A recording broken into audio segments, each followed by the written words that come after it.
저희 아이들이 학교에 들어가면서 책을 읽으면 하는 숙제가 있습니다. 요즘 이제 큰아이는 고학년이라 하지 않지만 저학년들이 하는 숙제가 있는데 뭐냐면 세 줄 톡톡이라는 거예요.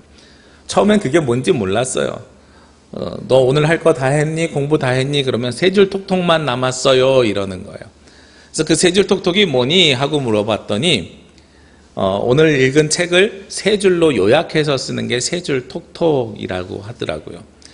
굉장히 좋은 교육 방법입니다. 제가 예전에 청소년부 학생들을 지도할 때 아이들에게 성경을 읽게 하면 그 성경을 내 말로 세 줄로 쓰라고 항상 했었거든요. 그리고 세 줄 쓰는 것이 힘든 아이들에게는 세 단어로 쓰라 그랬습니다. 그러니까 오늘처럼 팔복의 말씀을 읽으면 이걸 세 줄로 요약해서 써봐. 근데 이 참 쉽지 않은 거잖아요. 팔복이면 8개를 써야죠. 목사님 왜 세 줄로 씁니까? 그러면 세 단어로 써봐. 기억 남는 거 하나님이 복 주신대요, 천국에 간대요, 의롭게 해주신대요, 이렇게 쓰는 거예요.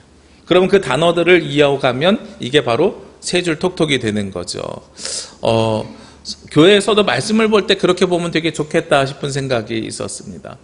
그러다가 한 2해 전인가요? 발견한 책이 하나 있는데 하루 세 줄이라는 책입니다. 하루 세 줄 쓰면 인생이 바뀐다 뭐 이런 식의 자기계발서 같지만 하루 세 줄 내 마음 정리법 이렇게 쓰여져 있어요.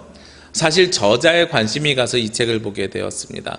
저자는 일본인 의사이지만 그런데 이걸 번역한 사람이 개그우먼 정선희라는 사람이에요. 여러분 기독교 방송을 보시는 분들은 알겠지만 꽤 신앙이 있는 사람입니다. 그리고 그가 그런 고백을 합니다. 2008년에 남편이 죽었거든요. 자살을 했습니다. 남편이 자살한 다음에 굉장히 큰 어려움을 겪습니다. 그 남편의 누나들이요, 계속 소송을 걸어요. 저 여자가 내 남편을 죽였다. 저 여자가 내 남편을 죽였다. 알고 보니까 5억의 빚이 있었고 그 부채에 뭐 사채까지 썼는지 시달리다가 스스로 극단적인 선택을 한 건데 자기 동생은 그럴 일이 없고 저 여자 때문에 빚졌다. 저 여자 때문에 어떻게 됐다. 너무도 고생을 해가지고 정신과 진료를 받고 상담을 받으면서 방송도 중단하고 몇 년 동안 못 나오다가 최근에 극복한 사람입니다. 그리고 그가 방송에 나오면서 제일 먼저 기독교 방송을 문 두드리면서 자기는 신앙 아니었으면 지금도 살 수 없었다고 고백을 하는 거죠. 그래서 이 사람이 이 글을 썼으면 도대체 어떤 마음으로 썼을까 하는 게 궁금해서 그 책을 찾아봤습니다. 그 책 굉장히 단순하게 이야기합니다. 매일 일기를 쓰는데 일기를 길게 써봐야 소용이 없고 하루 세 줄만 쓰면 내 삶이 훨씬 더 복된 삶으로 살아간다라는 거예요. 그리고 하루 세 줄 일기를 쓰는데 그 일기를 쓰는 방법이 형식이 있다는 겁니다. 첫 번째는 무엇에 대해서 쓰냐면 최악의 실패 혹은 내가 가지고 있었던 어려움, 오늘 하루 중에 안 좋았던 일 하나를 꼽아서 쓰라는 거예요. 그리고 두 번째 줄에는 뭘 쓰냐면 반대로 오늘 중에 가장 기쁨이 있었던 일이 무엇인가 하는 것을 쓰라는 겁니다. 그리고 마지막으로는 내일 최우선의 목표 혹은 희망, 소망 이런 걸 쓰라는 거예요. 어렵지 않은 일처럼 보이죠. 제가 이 책을 발견하고 하루 세 줄 일기를 써본 적이 있습니다. 생각보다 쉽지 않은 일이에요. 올해도 다시 2021년이 시작되면서 하루 세 줄 일기를 써봐야 되겠다 해서 다시 책을 찾아보고 다시 쓰고 있는데 쉽지 않은 일입니다. 이 책의 예시를 보면 그렇게 되어 있습니다. 친구에게 거짓말을 했다. 나는 진짜 최악이다. 나의 실패담이죠.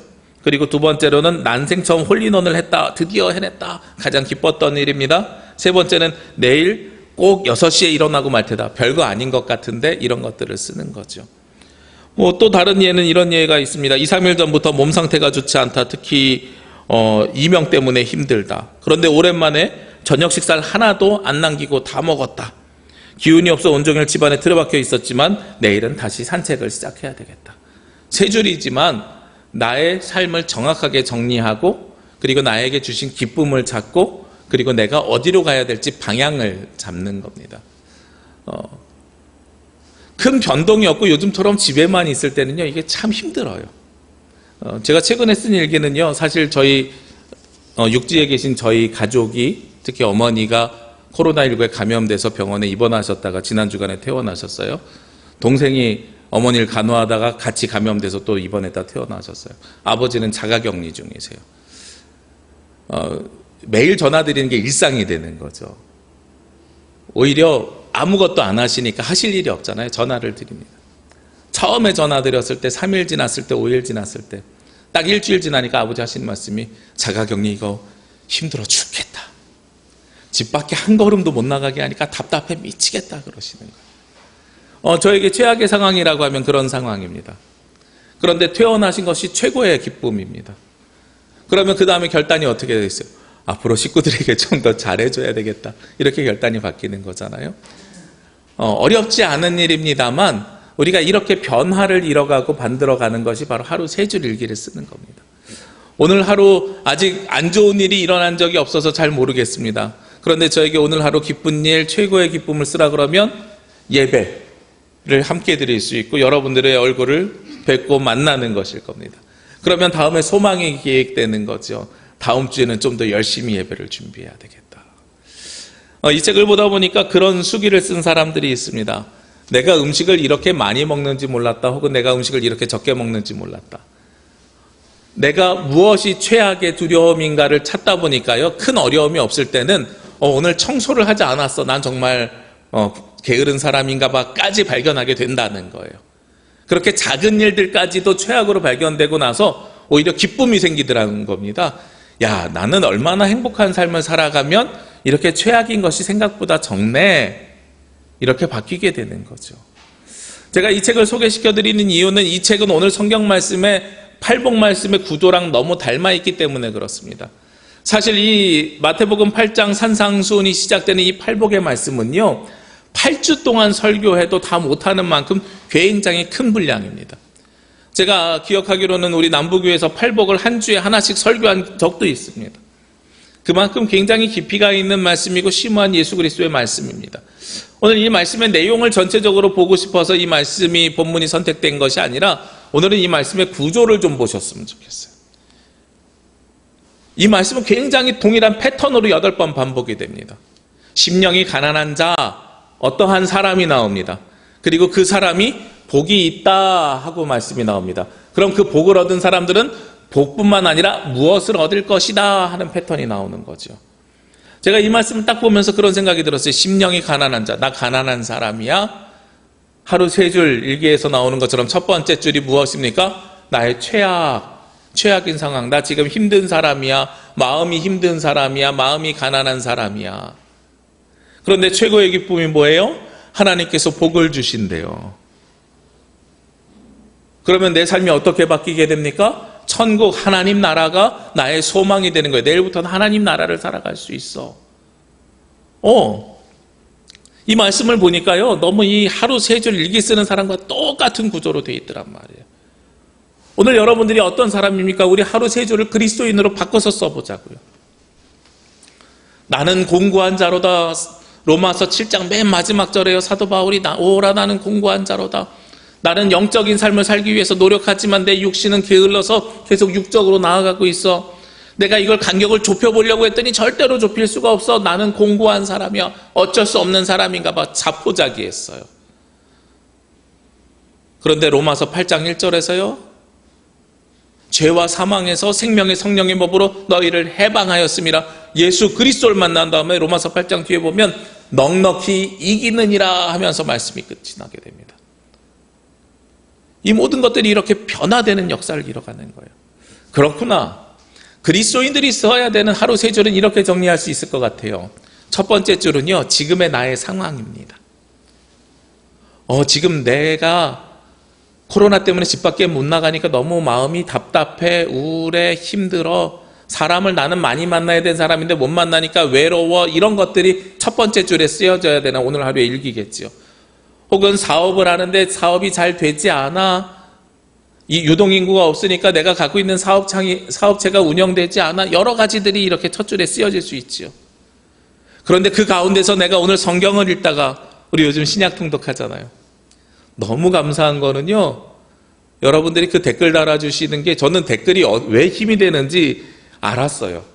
여러분이 읽은 말씀 한 절을 적는데 이거를 진행해가는 사람은 너무 큰 힘이 되는 거예요. 이만큼 많은 사람들이 말씀을 같이 읽구나. 저는 그래서 이 말씀 읽기를 뭐라고 부르고 싶냐면 공동체적 읽기라고 부르고 싶어요.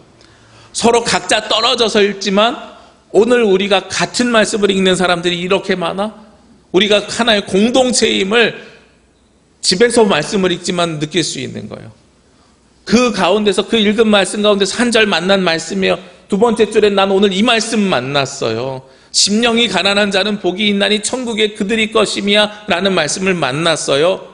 이게 두 번째 줄에 쓸 수 있는 거죠. 그럼 세 번째 줄에는 뭘 쓸 수 있습니까? 그랬더니 내 인생은, 내 삶은 이렇게 변화되었어. 이제 하나님의 나라의 삶을 살 수 있어. 이게 오늘 팔복이 가지고 있는 말씀의 구조이고, 우리가 그리스도인들이 신앙생활을 하면서 살아가야 되는 삶의 모양과 모습과 방법이라는 거죠. 여기서 특별히 복이라는 단어에 좀 주목을 해보고 싶습니다. 이 복이라는 단어가 헬라어 원어 제가 잘 말씀을 안 드리는데 마라리오이라는 단어예요. 그런데 이 단어는 두 가지 의미가 다 동시에 표현됩니다. 원래 히브리에서 주는 복은 오로지 누가만 주시냐면 하나님만 우리에게 주시는 복입니다. 그러니까 이 복은 행복이라는 단어로 번역되는 것보다 많은 사람들이 심령이 가난한 자들에게 예수 그리스도를 만나면 예수님께서 주시는 복, 하나님께서 주시는 복, 그 복이 바로 천국 하나님의 나라야, 이렇게 우리가 해석하는 게 맞을 수 있어요. 그러면 두 번째는 애통하는 자, 즉 슬퍼하는 자들에게는 하나님께서 복을 주시는데 그 복은 위로를 받는 것이야, 우리가 이렇게 해석을 할 수 있습니다. 그런데 놀랍게도요, 신약 성경은 헬라어로 쓰여져 있거든요. 헬라어의 이 마라리오이라는 단어는 헬라 문화 속에서는 어떻게도 해석할 수 있냐면 나는 행복한 사람이야 라고도 해석되기도 합니다. 그러니까 하나님께서 주시는 복과 나는 행복한 사람이야 라는 것이 공존하는 거예요. 저는 어렸을 때 우리 교단에서 만든 성경학교 노래 중에 행복하여라 라는 찬양이 있습니다. 2005년에도 있었고 그게 아마 90년대 만들어진 걸 2005년에 다시 아이들에게 가르친 것 같아요. 그 가사 내용을 보면 행복하여라 너희 가난한 사람들아 하나님의 나라가 너희의 것이니 이렇게 돼 있어요. 팔복을 행복하여라 너희 가난한 사람들아 하나님의 나라가 거기 있으니, 행복하여라 너희 슬퍼하는 사람들아 너희가 하나님의 위로를 받으니, 이렇게 가사가 돼 있어요. 그래서 저는 팔복을 내가 행복한 걸로 알고선 자랐었거든요. 그런데 말씀해 보니까 두 가지가 다 공존하는 거예요. 히브리 문화 속에서는 하나님께서 주시는 복을 받는 사람, 헬라 문화 속에서는 내가 받는 행복. 근데 말씀을 자세히 묵상해 보니까 이 두 가지는 떨어질 수가 없어요. 생각해 보시자고요. 하나님께서 여러분에게 복 주시기를 원합니다. 그러면 나는 복을 받습니다. 복을 받은 사람은 자연스럽게 어떻게 돼야 돼요? 행복해져야 돼요. 하나님께서 나에게 복을 주신 것을 내가 받지 못했는데 행복한 삶을 살 수가 없어요. 하나님께서는 우리에게 끊임없이 무엇 주시길 원해요? 복 주시기를 원해요. 이거는 신약에서만 하는 이야기가 아니에요. 구약 성경에서도요, 아브라함으로부터 끊임없이 하나님께서 무엇 주시길 원해요? 복 주시기를 원합니다. 아브라함으로부터 이삭으로부터 야곱에 이르기까지 요셉도 그 아버지에게 복 받기를 원했고요. 그 자손들은, 이스라엘 자손들은 가장 최고가 아버지로부터 받는 복인데 그 아버지는 육신의 아버지로부터 복을 받지만 결국 하늘에 계신 아버지로부터 이어져서 내려온 복이라는 확신과 믿음이 있는 거거든요. 우리가요, 축복이라는 단어 있잖아요. 축복이라는 단어에는 복을 준다는 단어가 포함되어 있는 거예요, 원래. 축복이라는 것은 복받기를 축원합니다라는 뜻이거든요. 그래서 축복받기 원합니다가 이미 축복은 주고 있는 거라서 축복은 받는 게 당연합니다. 축복 주세요라는 말은 축복이라는 단어에 준다는 말이 포함되어 있기 때문에 중복되는 단어예요. 그래서 교회 용어에서는 축복이라는 단어에 주세요라는 단어를 쓰지 말라 그러거든요. 이미 우리는 하나님으로부터요 복을 받기를 원했고 우리가 예수 그리스도를 만나는 순간에 복을 받는 사람들이 됩니다.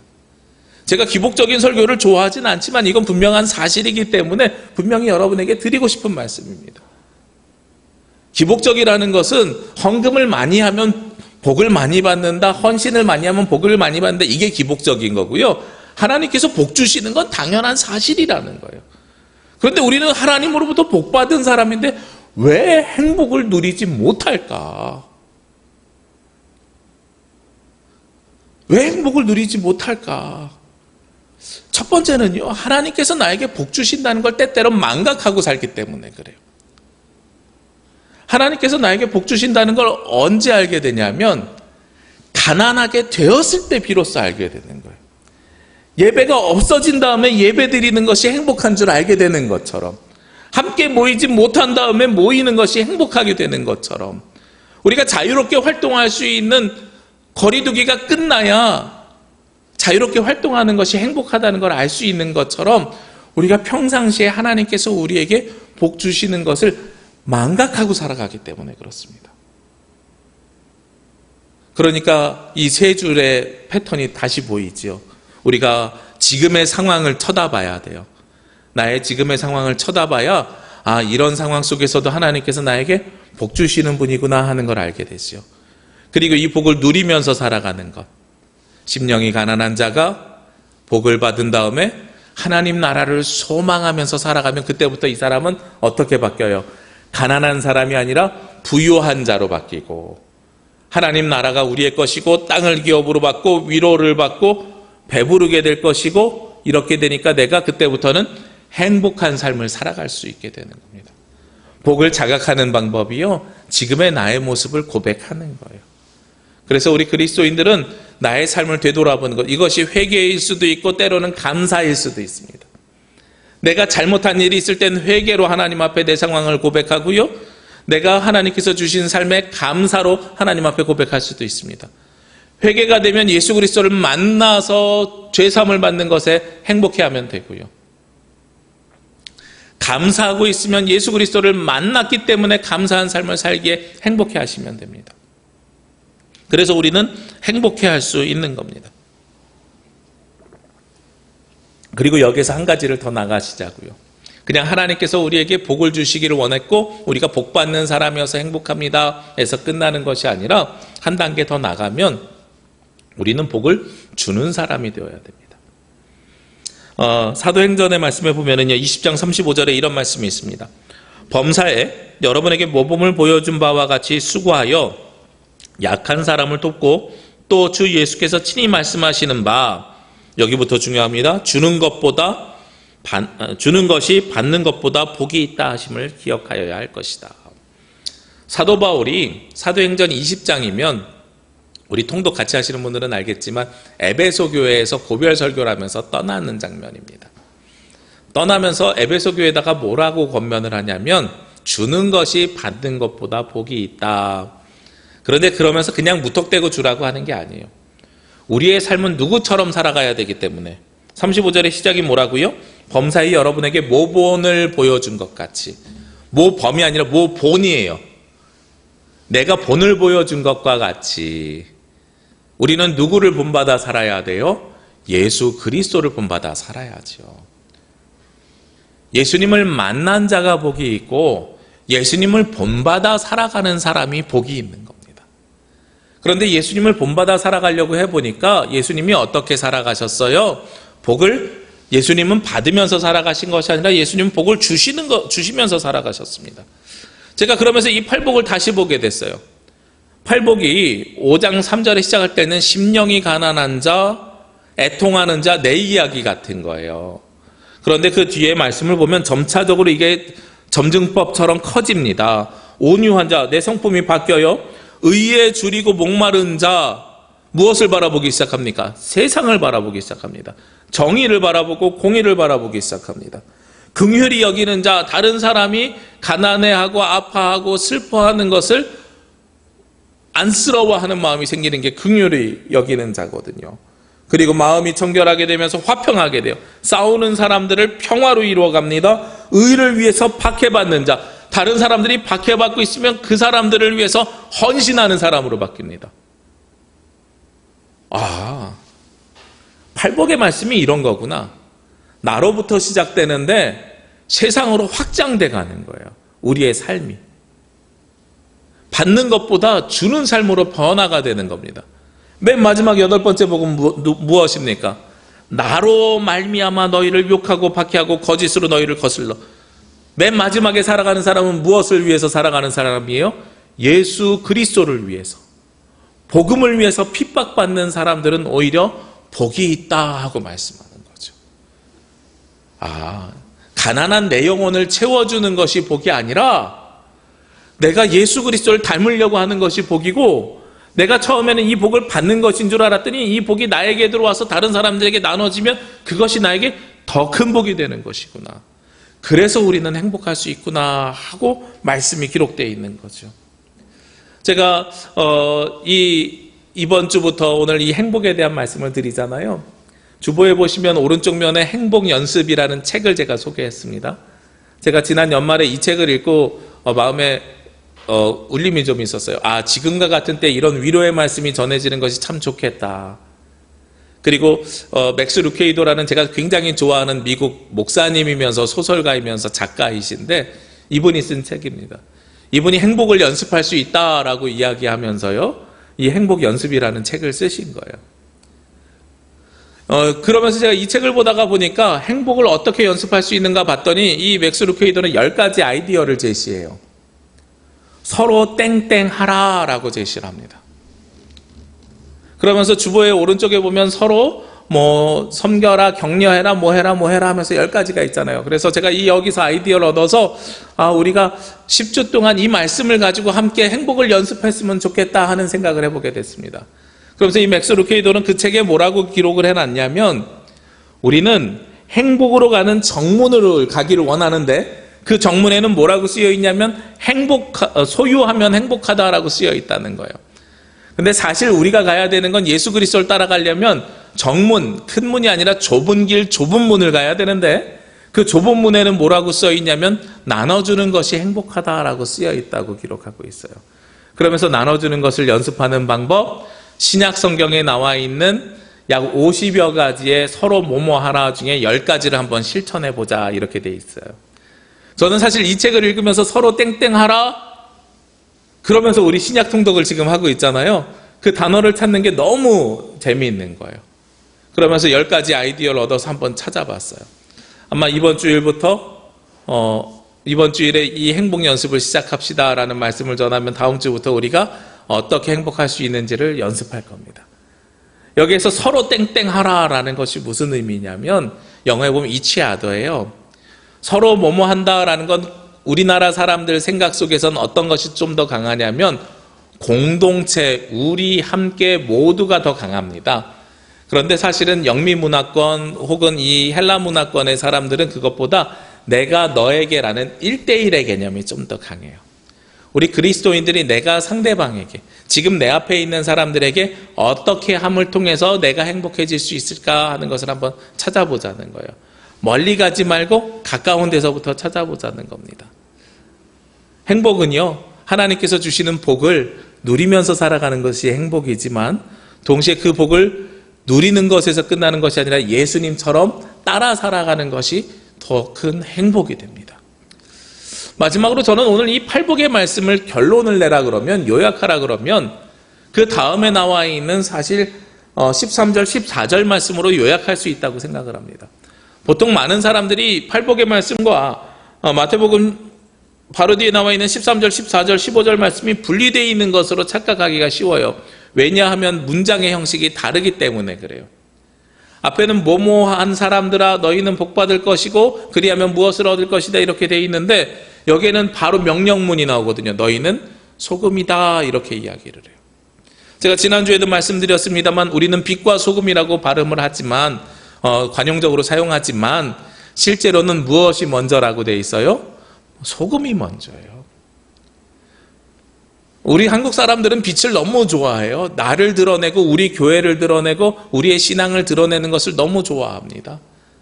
그런데 우리가 드러내기 전에 먼저 무엇이 되라고요? 소금이 되라고요. 오늘 13절 말씀에 너희는 세상의 소금이니 소금이 만일 그 맛을 잃으면 무엇으로 짜게 하리요? 후에는 아무 쓸데없어 다만 밖에 버려져 사람에게 밟힐 뿐이니라. 소금이 되라고 말씀하고 있어요.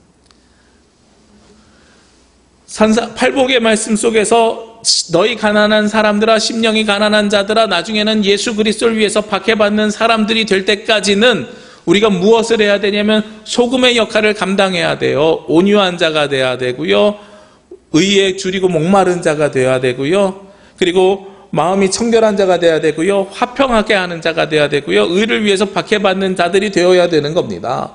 그렇게 되었을 때에 그 다음에 맨 마지막에 누가 와서요, 예수 그리스도를 위해서 그 일을 하게 되면 그때에 비로소 빛이 되는 겁니다.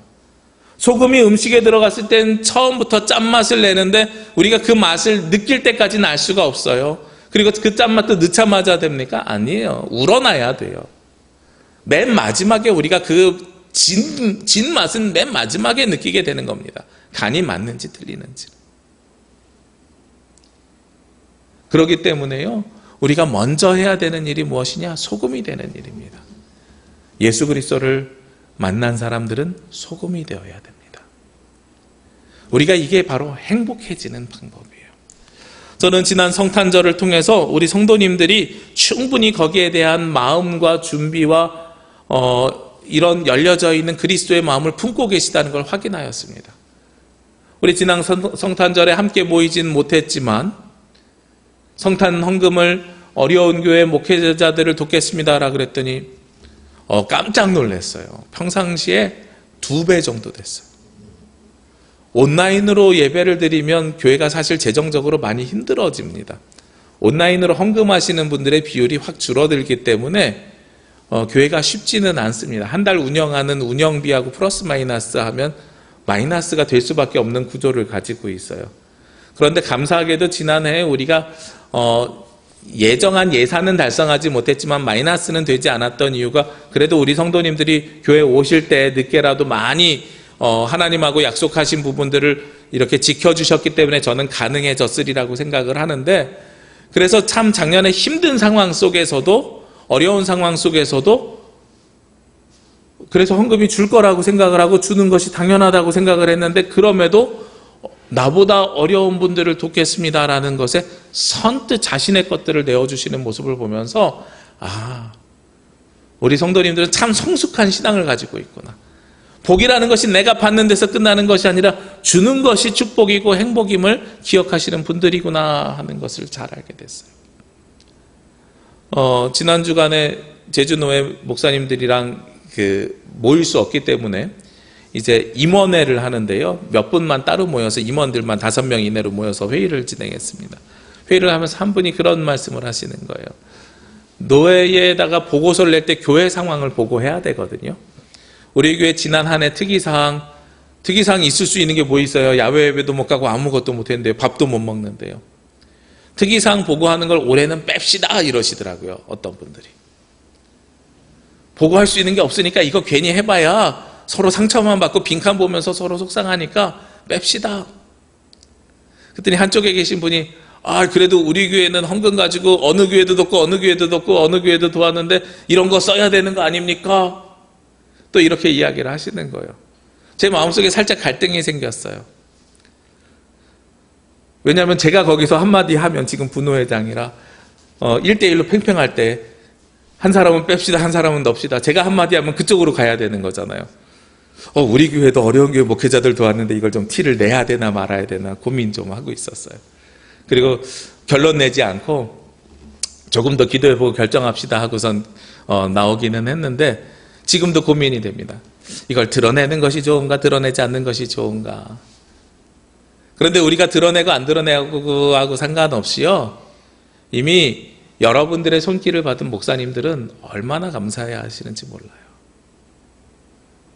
그분들이 그런 말씀하세요. 아니, 큰 교회에서 얼마 주는 것보다 우리 남부교회에서 성도님들의 마음이 이렇게 오는 것이 가장 행복합니다 하고 저에게 답신을 주셨어요.